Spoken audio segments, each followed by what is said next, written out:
நள்ளிரவு சூரிய தேசம் என்று புகழ்பெற்ற நார்வே நாட்டிலிருந்து தமிழ்நாத ஒலிபரப்பு சேவைக்காக இப்போது சந்திக்க இருப்பது தென்னிந்திய திரைவானின் குணச்சித்திர நாயகியாய் உலா வந்து இன்று குணச்சித்திர கதாபாத்திரங்களால் தன்னுடைய திறமையை நிரூபித்துக் கொண்டிருக்கும் திரைப்பட நட்சத்திரம் மதிப்பிற்குரிய கலைஞர் ஸ்ரீவித்யா அவர்களை.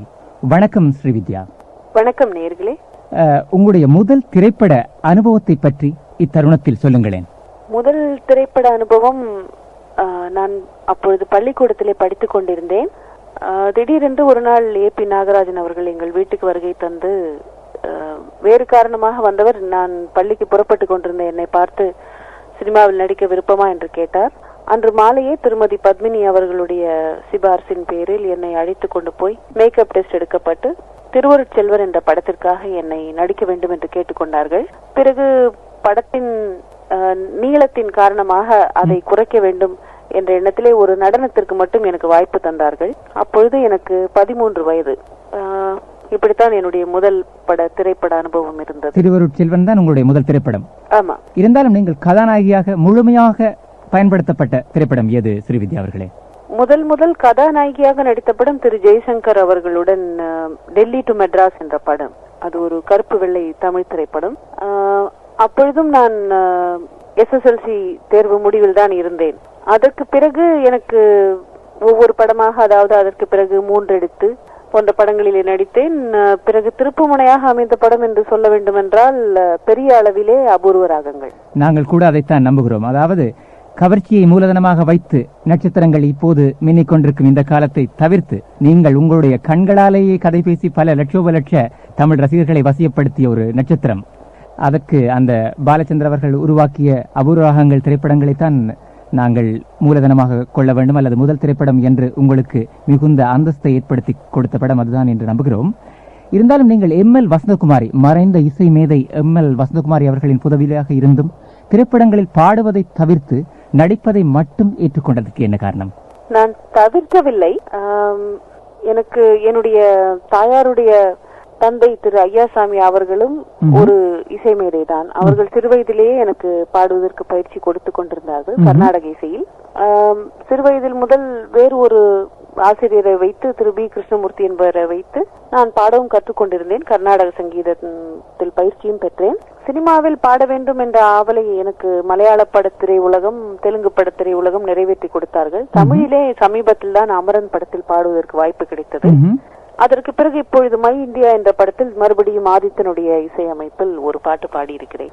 உங்களுடைய தாயார் ஒரு தேர்ந்த கர்நாடக இசை பாடகி, மிக அபூர்வமான சாரீரம் வாய்த்தவர்.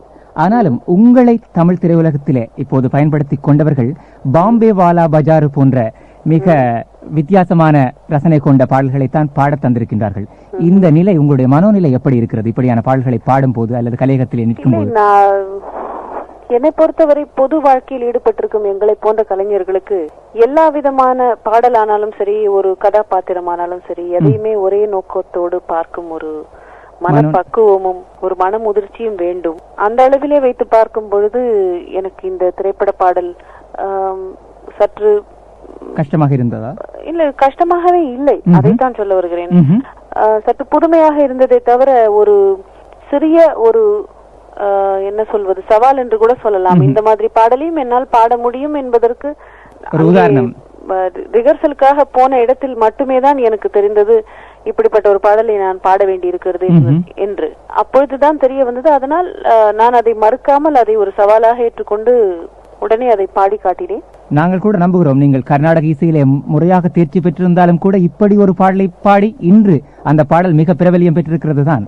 அந்த வகையிலே உங்களுடைய திறமையை நாமும் பாராட்டத்தான் வேண்டும். சினிமாவை பொறுத்த வரைக்கும் எதுவாக இருந்தாலும் மக்களை தொட வேண்டும், மக்களை சென்று சேர வேண்டும். நாம் என்ன சொல்கிறோம் என்பது மக்களுக்கு புரிய வேண்டும். அதுதான் முக்கியமே தவிர அதில் எந்த அளவுக்கு விரசம் இல்லாமல் இருக்கிறோமோ அந்த அளவுக்கு நம்மை நாம் காப்பாற்றிக் கொள்கிறோம் என்ற அர்த்தம். அவ்வளவுதானே தவிர அதற்கு மேல் சினிமாவில் ஒன்றுமே செய்ய முடியாது.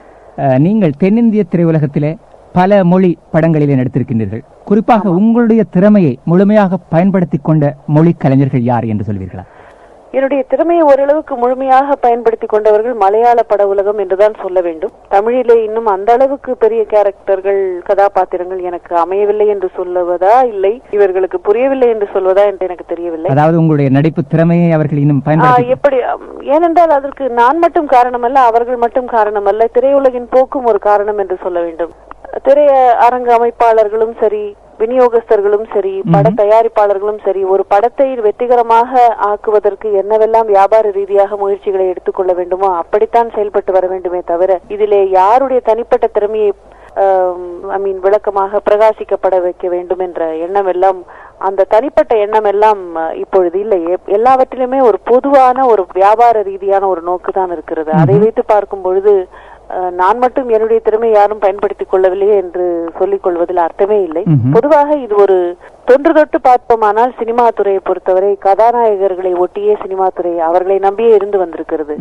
கதாநாயகர்களுக்கு அமையும் படம் எதெல்லாம் வெற்றி படமாக அமைகிறதோ அந்த வெற்றி படத்திலே அமையும் திரைக்கதை அம்சமும் மற்ற கதை அம்சமானாலும் சரி, பாட்டானாலும் சரி, எதுவானாலும் எந்த ஒரு அம்சம் வெற்றிகரமாக அமைகிறதோ அந்த அம்சத்தை தொடர்ந்து அவர்கள் தொடர்ச்சியாக அதையே கடைபிடித்துக் கொண்டு வந்து அதிலே வெற்றி காண வேண்டும். அதுதான் வியாபாரத்திற்கு மேலும் லாபத்தை சேர்க்கும் என்ற விதத்திலே பார்த்துத்தான் திரைப்பட உலகம் செயல்பட்டு வருகிறது. இதில் தனிப்பட்ட முறையிலே ஒரு கலைஞனுக்கு எந்த அளவிலே அது அவரவர்களுடைய தனித்திறமையை வைத்து அவர்கள்தான் அதிலே நின்று சாதித்து காட்ட வேண்டுமே தவிர மற்றவர்கள் யாரும் நமக்காக எடுத்துக்கொண்டு இந்த இதற்கு உனக்கு ஒரு திறமையான கதாபாத்திரம் இருக்கிறது என்றெல்லாம் நம் கையிலே தரமாட்டார்கள்.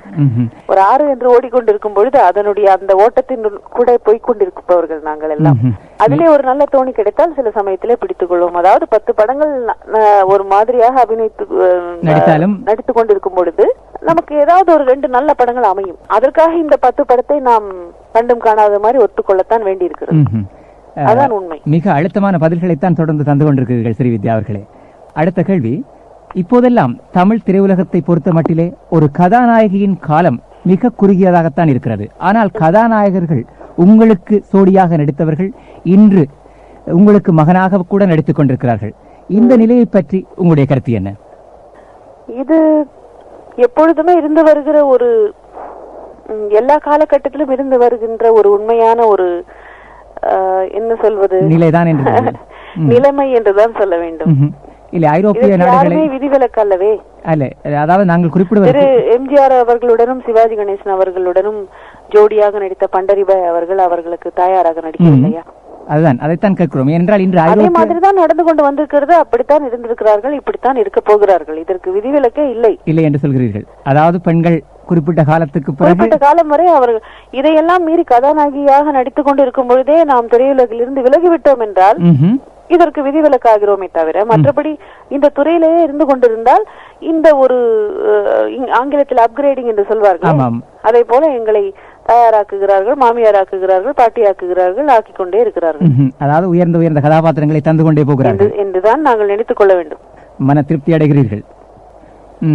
மற்ற கேள்வி, நீங்கள் இந்த திரையுலகத்திலே பல வருட அனுபவம் பெற்றவர், பல கதாபாத்திரங்களை ஏற்று நடித்திருக்கிறீர்கள். இருந்தாலும் இன்னும் நடிக்க வேண்டும் என்று நீங்கள் நினைக்கின்ற கதாபாத்திரம் ஏதாவது உண்டா ஸ்ரீவித்யா? நான் இதுவரை ஒரு டியூவல் ரோல் என்று சொல்வார்களே, இரட்டை வேடம், அது நடித்ததில்லை. முழு நீள நகைச்சுவை வேடம் ஏற்று நடித்ததில்லை. முற்றிலும் மாறுபட்ட ஒரு உருவ அமைப்பு கொண்ட ஒரு கதாபாத்திரம் நடித்ததில்லை. அப்படியெல்லாம் நடிக்க வேண்டும் என்ற எண்ணம் இருக்கிறது. என்னை பொறுத்தவரை நான் ஒரு நடிகை, நான் ஒரு நட்சத்திரம் அல்ல. இது இரண்டிற்கும் வித்தியாசம் இருக்கிறது. நட்சத்திரம் என்பது ஒரு குறுகிய காலம் வரை ஒரு அவர்களுக்கு எந்த ஒரு காலகட்டம் இருக்கும், அப்பொழுது மார்க்கெட் என்று சொல்வார்கள், அது இருக்கும் வரை அவர்கள் பிரகாசித்துக் கொண்டிருப்பார்கள். பட் நடிகர்கள், நடிகைகள் என்பவர்கள் தொடர்ந்து ஆகும் வரை நடிக்கலாம்.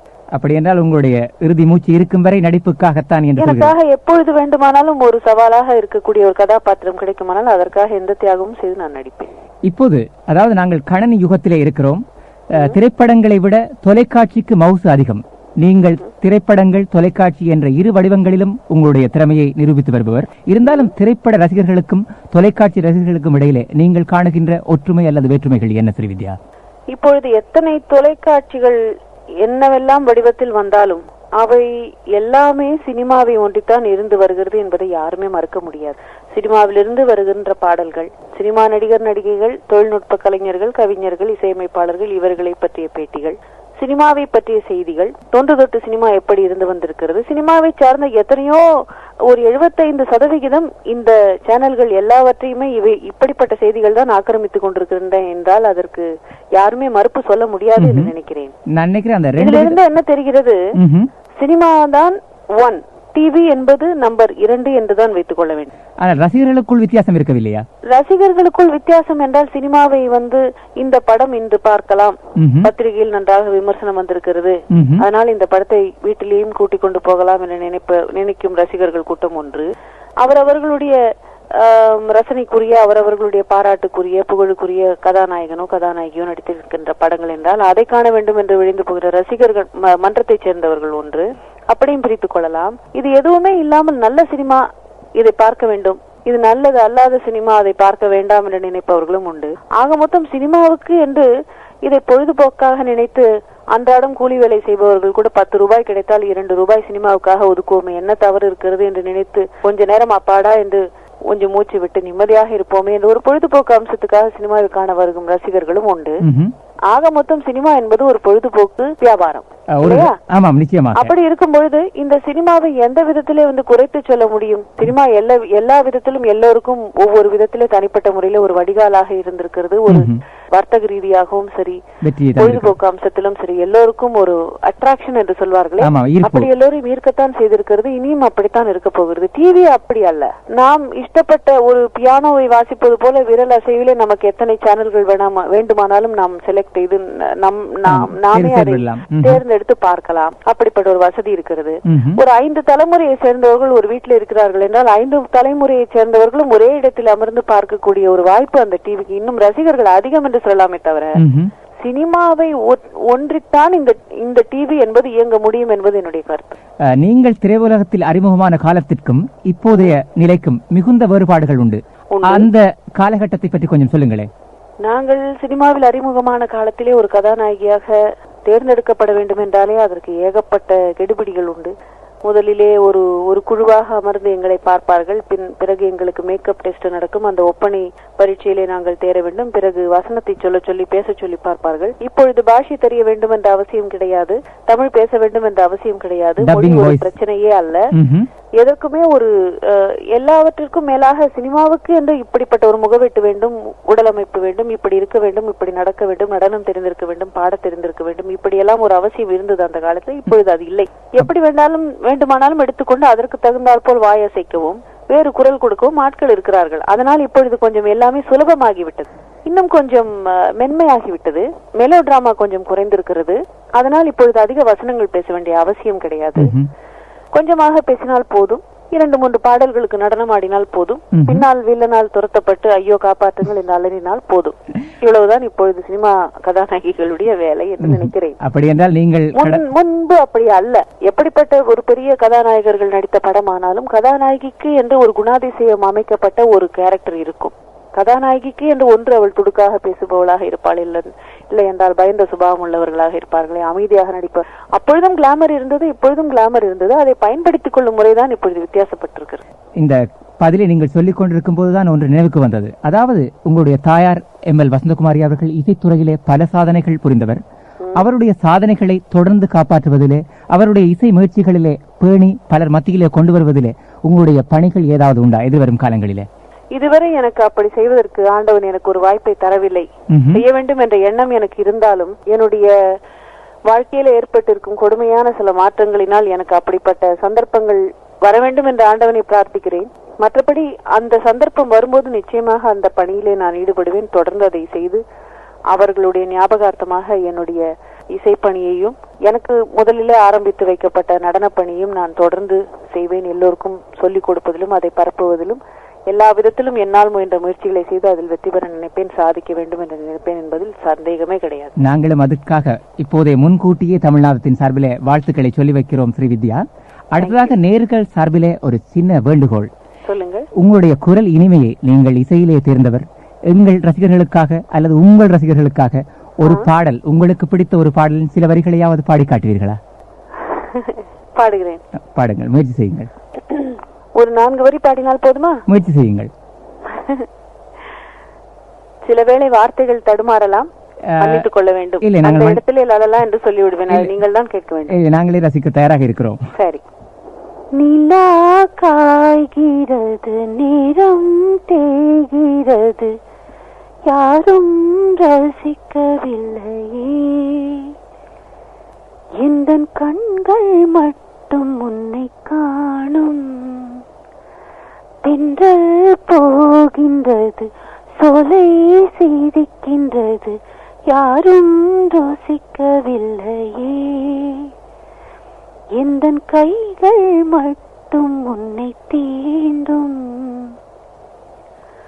காற்று வீசும் வெயில் காயும் காயும், அதில் மாற்றம் ஏதுமில்லையே, ஆவானும் மண்ணும் நம்மை வாழச் சொல்லும், அந்த மாற்றம் ஏதுமில்லை, என்றென்றும் வானில் நிலா காய்கிறது, நிறம் தேய்கிறது, யாரும் ரசிக்கவில்லையே.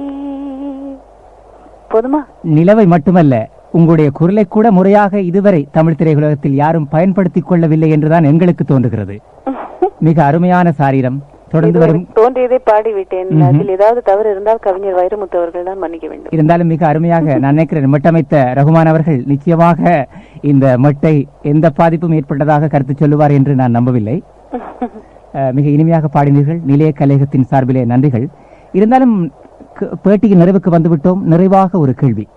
திரையுலகத்தில் ஏறக்குறைய நான் இருக்கிறேன், நீங்கள் 2 தலைமுறைக்கு அதிகமாக நடிகர்களுடன் பங்கேற்று விட்டீர்கள், பார்வையாளர்களை சந்தித்து விட்டீர்கள்.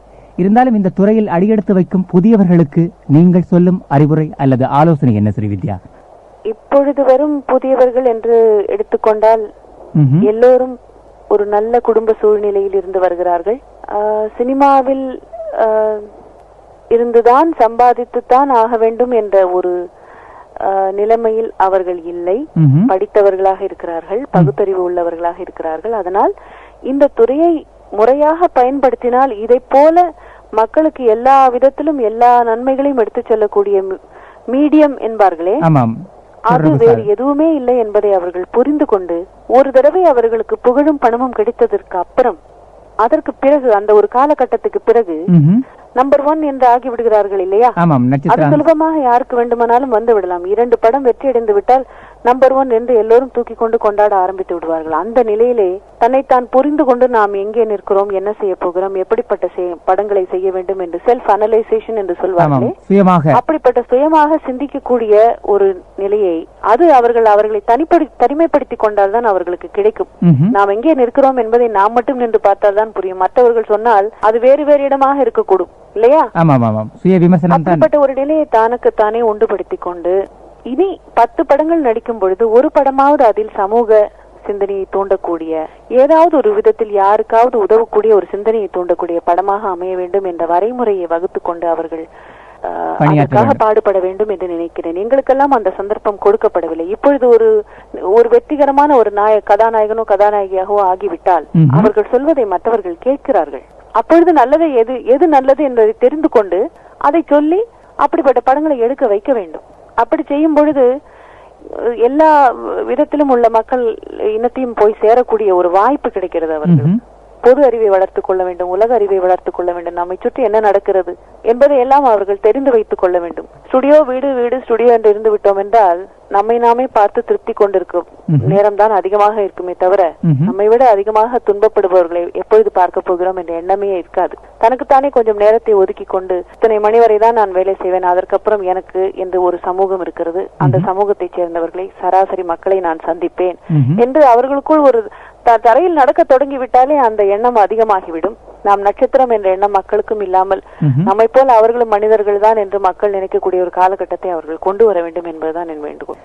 மிக அலுவலர்களுக்கு மத்தியிலும் கூட எங்களுடைய தொலைபேசி அழைப்புக்கு செவிசாய்த்து மிக அழுத்தமான தெளிவான உங்களுடைய வெளிப்படையான பதில்களை தந்தமைக்காக நிலைய கலையகத்தின் சார்பிலே எங்கள் மனமார்ந்த நன்றிகள் ஸ்ரீவித்யா அவர்களே. மிக்க மிக்க நன்றி. என்னை இவ்வளவு தூரம் அழைத்து இந்த பேட்டியை வழங்குவதற்கு இந்த சந்தர்ப்பத்தை கொடுத்ததற்காக உங்கள் எல்லோருக்கும் நன்றி. உலகெங்கும் பரவி இருக்கும் அத்தனை பேர்களுக்கும், அத்தனை ரசிகர்களுக்கும், அத்தனை நேயர்களுக்கும் என் மனமார்ந்த வாழ்த்துக்கள். நன்றி. வணக்கம். வணக்கம்.